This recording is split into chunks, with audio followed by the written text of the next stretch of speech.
ప్రతి విమర్శకి మేము స్పందించవలసినటువంటి అవసరం లేదు కదండి. నేను ఇందాక చెప్పినట్లుగా మా పొత్తు ఏదైతే ఉందో 5 కోట్ల మంది తెలుగు ప్రజలతోటి ఉంది, జనసేనతోటి ఉంది.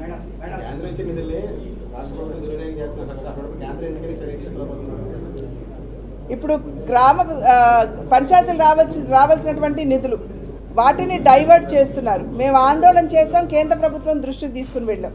వెంటనే కేంద్ర ప్రభుత్వం ఒక కమిటీ పంపించింది. కమిటీని పంపించి వారు ఖచ్చితంగా ఏమని చెప్పారు, మీరు యూటిలైజేషన్ సర్టిఫికేట్ ఇవ్వకపోతే మీకు ఇంకా రావాల్సినటువంటి వనరులు మేము రిలీజ్ చేసే పరిస్థితి లేదన్నారు. అది భారతీయ జనతా పార్టీ చేసిందా లేదా? ఇటువంటి అనేకం ఉన్నాయి.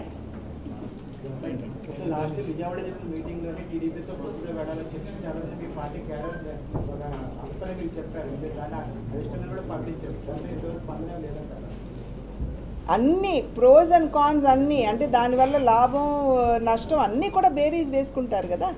బేరీస్ వేసుకున్న తర్వాత సరి అయిన సమయంలో పొత్తు ఉంటుందా లేదా అని చెప్పి తెలియజేస్తారు. చాలామంది పొత్తు కావాలన్నారని చెప్పి మీరు అంటున్నారు. మీరైతే వినలేదు, చూడలేదు కదండి. లోపల జరిగినటువంటి చర్చ కదా, లోపల జరిగినటువంటి చర్చ అది. మేడం, ఎన్నికలు సమీపిస్తున్నాయి.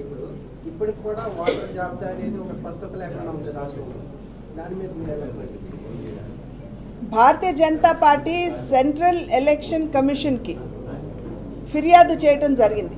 ఏదైతే దొంగ ఓట్లు ఇక్కడ సృష్టించబడుతున్నాయో, మా విశాఖపట్నం నార్త్ ఎమ్మెల్యే అభ్యర్థిగా ఉన్నటువంటి విష్ణుకుమార్ రాజు గారు, వారి నియోజకవర్గంలో 2,70,000 ఓట్లు వారి నియోజకవర్గంలో ఉంటే 61,000 మంది పేర్లు అక్కడ అసలు భౌతికంగా లేనటువంటి వారి పేర్లు లిస్టులో ఉన్నాయి.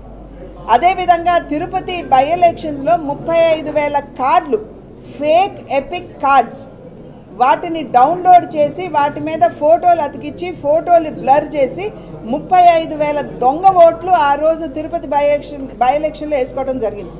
అది భారతీయ జనతా పార్టీ రుజువులతో పాటు తీసుకెళ్లి సెంట్రల్ ఎలక్షన్ కమిషన్కి ఇవ్వడం జరిగింది. సెంట్రల్ ఎలక్షన్ కమిషన్ వెంటనే దాని మీద చర్యలు తీసుకుని ఆఫీసర్స్ని కూడా సస్పెండ్ చేయడం జరిగింది. ఇవన్నీ కూడా మేము తీసుకున్నటువంటి చొరవ వల్లనే, భారతీయ జనతా పార్టీ తీసుకున్నటువంటి చొరవ వల్లనే. స్పష్టత అంటారా? ఖచ్చితంగా ఎవరైతే ఉన్నారో ఇక్కడ కింద ఉన్నటువంటి నాయకులు కూడా ఎప్పటికప్పుడు బేరీస్ వేసుకోవాలి. నిజంగా అక్కడ ఇవాళ విష్ణుకుమార్ రాజు గారు వారు ప్రతి ఇంటికి వెళ్ళి వారు చూసుకున్నారు కాబట్టి 61,000 మంది ఫేక్ ఓటర్స్ ఉన్నారని మనకి దృష్టికి వచ్చినటువంటి విషయం. కనుక ప్రతి ఒక్కరు కూడా ఆ రకంగా చర్య చేపడితే బాగుంటుంది.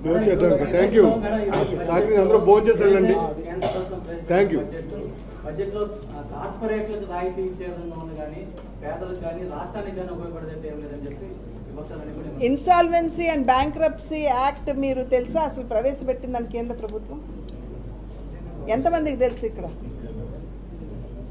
ఎవరికి తెలియదు. బ్యాంక్రప్సీ అండ్ ఇన్సాల్వెన్సీ యాక్ట్ని ప్రవేశపెట్టి ఎవరైతే కార్పొరేట్ కంపెనీలు బ్యాంకులకి డబ్బులు ఎగ్గొడుతున్నారో వెంటనే వారి ఆస్తుల్ని జప్తు చేసే విధంగా ఈ యొక్క చట్టాన్ని తీసుకుని వచ్చారు.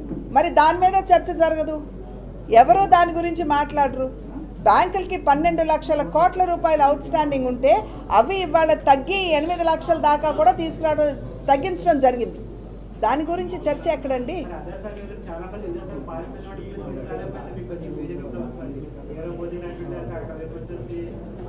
ఎప్పుడు పారిపోయారండి? మేము అధికారంలోకి వచ్చిన తర్వాత